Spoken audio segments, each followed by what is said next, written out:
Hey everybody, HomeSliceHenry here, and in today's video, we're going to be taking a look at a brand new Pokemon in the world of Pokemon Go, Komala. Komala is a pure normal type Pokemon with the moveset of Rollout, Play Rough, and Payback. So while Rollout does have great energy generation, this Pokemon does not have a bait move, and also does not get same type attack bonus on any of its moves. So unfortunately, those are two things that definitely worry me when it comes to using it. So without further ado, let's hop into the matches and test out Komala in action in the Great League Remix Cup. Hopping into the first match, and we see Toxicroak on the lead versus Shadow Dragonite.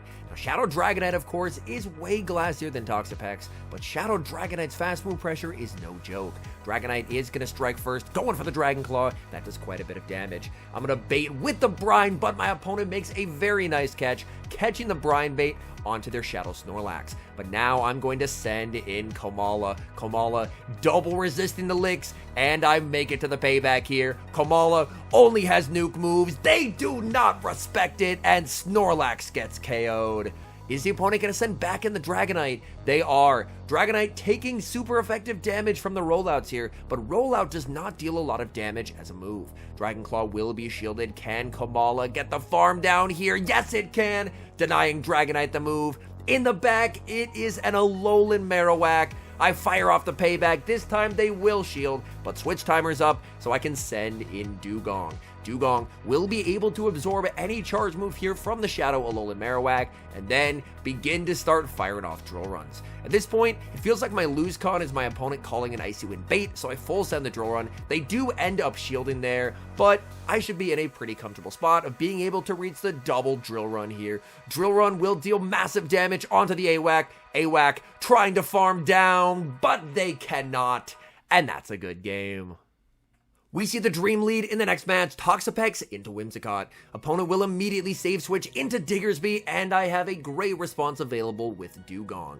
I'm more than happy to shield up the first charge move here, because my goal is to lead this matchup with a ton of energy, and I can get that shield back from the Whimsicott. So I shield up the first charge move, it is the Earthquake, and now I can begin to start firing Icy Winds. Icy Wind is going to connect, Diggersby continuing to farm. Honestly, I can just commit to the full Ice Shard down now. I'm going to be able to tank the debuffed Earthquake, get the full farm down, and I'm going to make it to double Icy Wind versus the Whimsicott, and Icy Wind will easily two-shot. I'm going for Icy Wind number 1 into the Whimsicott, and I make it to Icy Wind number 2. They get KO'd unless they shield. So the opponent is forced to give the shield back. They're firing off a charge move. That works for me. I'm going to let this go, send in the Toxapex, and look to switch when they send in their final Pokemon, which is a Shadow Alolan Sandslash. Now, the unfortunate thing about Komala, outside of not having a bait move, it is extremely glassy. I go for the payback, they commit the shield, and it ends up being a CMP tie. I'm going to let the first move through, they go for the drill run, that almost one-shots. Komala is so glassy, oh my goodness. I'm going to be shielding up Komala here as they go for the Ice Punch. Komala able to outpace and make it to the payback. Payback, get that Sandslash out of here. In comes the Whimsicott, and the opponent concedes the match. We see another Dragon on the lead in the next match, Toxapex into Shadow Dragonair. I'm going to stay in this matchup to start, look to grab a shield advantage, and then save switch into Dewgong. The unfortunate thing is that if they're leading Dragonair, they do probably have a solid checked Dewgong in the back, so if there is a fighter back there, I need to bait it out.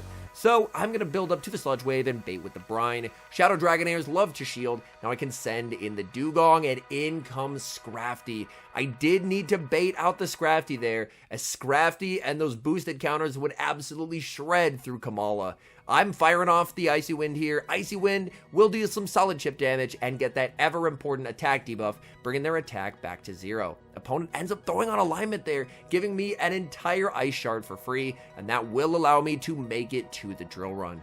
Drill Run is going to connect onto the Scrafty, and that gets the Scrafty very low. I can now farm down with the Toxapex. I have shield advantage here. We'll have to see what is that final Pokemon, and it's their own Toxapex, and I just can't win this. Unfortunately, I'm just going to get Dragon Breath down, so I end up just conceding the match, no shield in the Body Slam, and top lefting. We see a great lead in the next match, Toxapex into Scrafty. Very nice to catch the Scrafty on the lead this time. And my opponent is staying in this matchup, which is even better for me. You love to see it. they're going for the foul play here. I can very comfortably tank multiple foul plays, so I am going to let that through. I'm farming up, and I am not baiting. I'm going straight for the Sludge Wave, and I did end up refreshing my game data, so the game gets to teach me how to play Go Battle League again. Absolutely fantastic. They're going for another foul play. They must be pretty weak to this in the back if they're staying in and going down shields. I'm farming up. I'm going for the Sludge Wave. Again, the game is teaching me how to play for the very first time. I get both shields. Now, that has me a bit worried. I do actually decide to commit a shield here because I just want to get rid of this Scrafty. My backline does not like counter users. I make it to the brine. I end up losing CMP. They're low enough that I'm fine with letting this go. It only ends up being a power-up punch, which is fantastic. And now I can go for the brine, and that will be lethal. Opponent sends in Pidgeot. I'm going to pivot into Dugong as I have multiple responses in the back to a flying type. They're running Gust on the Pidgeot. I'm able to make it to the Icy Wind. Massive damage onto the Pidgeot. They bank a move for later. And in the back, we now know why they didn't switch, as they have Carbink back there. I'm going to go for the Icy Wind here. I want to debuff them so I can threaten a second Drill Run. Because if I don't debuff them, then they can pretty comfortably farm down. But they are going to be forced to throw a charge move. And now I can send in Komala. Let's see what Komala can do versus Carbink. Carbink firing off a charge move here. I know they have a Brave Bird on the Pidgeot, so I have to save my shield. I continue to farm. I'm going for the Play Rough here. Play Rough will hit for some solid damage onto the bulky Carbink. In comes the Pidgeot. Nice play from my opponent. I commit the shield. It's the Feather Dance. I'm going to throw, switch into the Toxapex, get the farm down. Back in comes Carbink. Komala has the Play Rough loaded, and that's going to be game over. Play Rough KOs the Carbink, and that's a good game.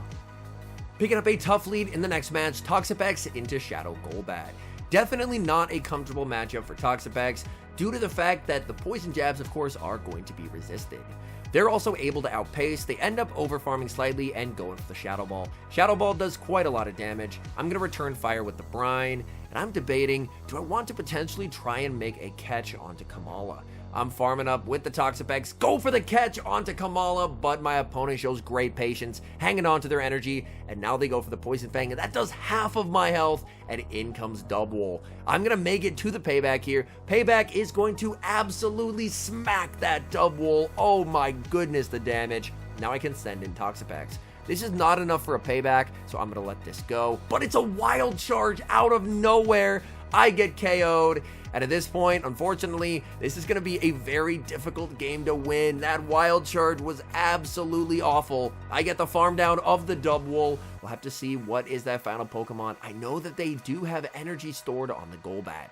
They send in their final Pokemon, and it's going to be a Whiscash. Icy Wind is going to connect. I'm farming up with the Dugong. I just need to wait for them to switch. In comes the switch, and Golbat will fire off the Poison Fang. I'm going to let this go, as of course, Poison Fang, not the strongest move around, and I'm going to be firing off the Icy Wind. This is going to be a very difficult endgame here, as the Whiscash, unfortunately, does have a lot of energy, and I'm debuffed.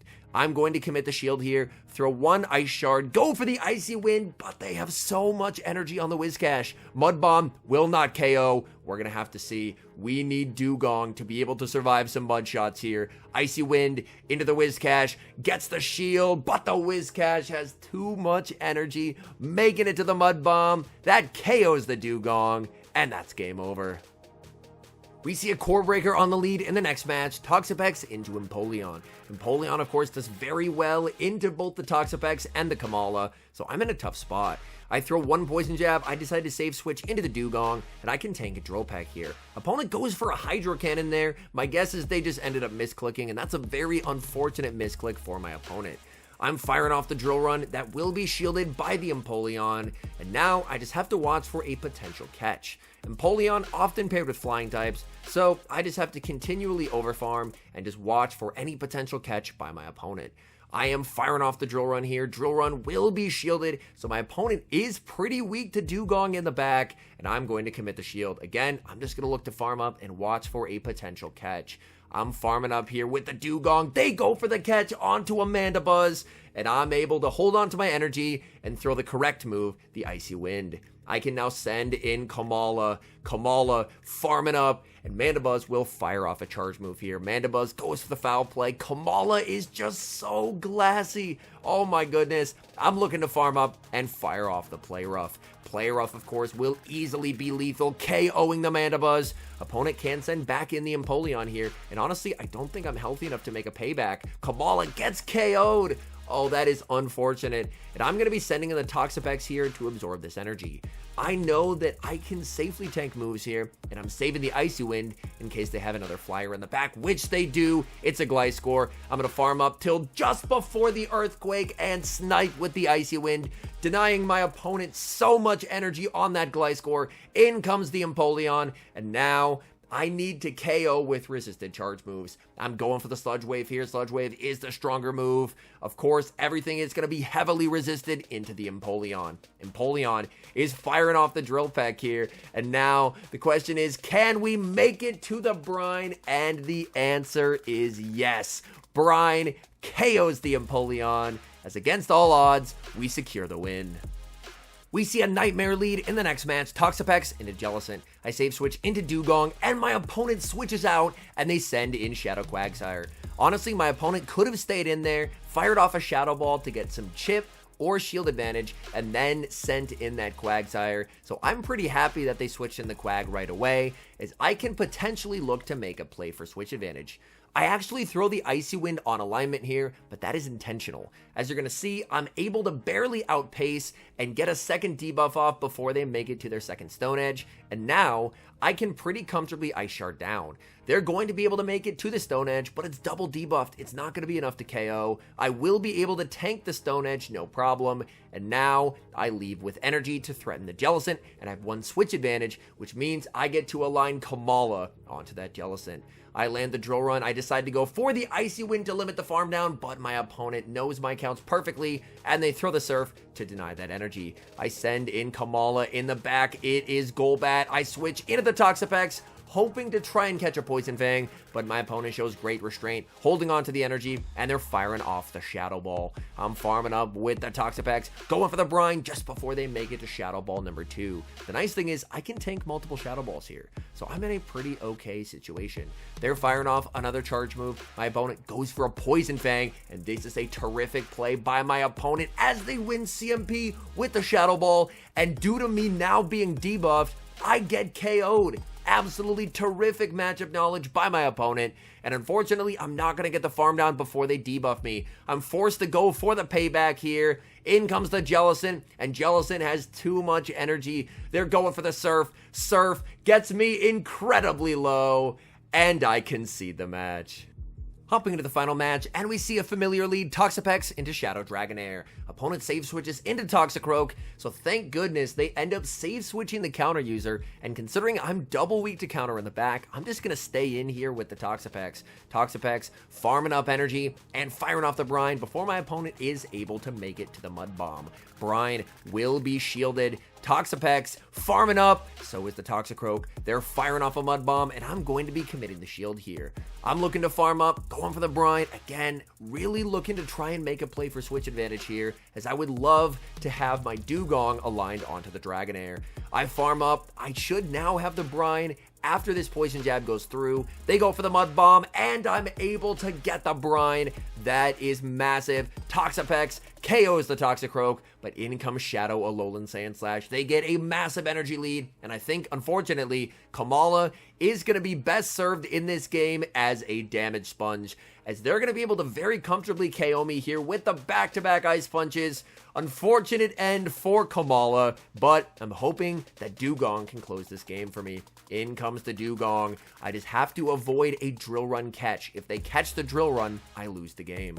They are firing off the Drill Run of their own. I'm just looking to farm up, watching for the catch. They go for it, and now I'm at back-to-back moves. I'm firing off the Icy Wind into the Dragonair. Icy Wind connects. I need the Ice Shard down. Dugong gets the Ice Shard down, leaves with the Drill Run. Is this going to be enough to KO? It is a Shadow Alolan Sandslash Drill Run. KOs the A-Slash, and that's a good game. And now some final thoughts on Komala and its viability in Go Battle League. First off, this is a Pokemon that desperately needs a bait move. Rollout does have great energy generation, but the moves are just too expensive. If you end up in a situation where your opponent has 2 shields and you have a Komala, you're just always going to lose because you can't get to enough charge moves.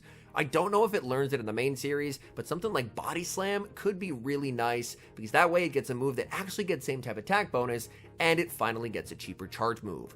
I would say its lack of bulk is going to hold it back from ever being like top meta, but with a bait move, it could be an interesting limited meta pick. Anyways, thank you guys so much for watching. If you're enjoying the content, make sure to leave a like and subscribe to the channel if you haven't. And a special thank you as always to our members here on YouTube. The support you guys provide is absolutely incredible. So thank you guys oh so very much. And until next time, I've been HomeSliceHenry.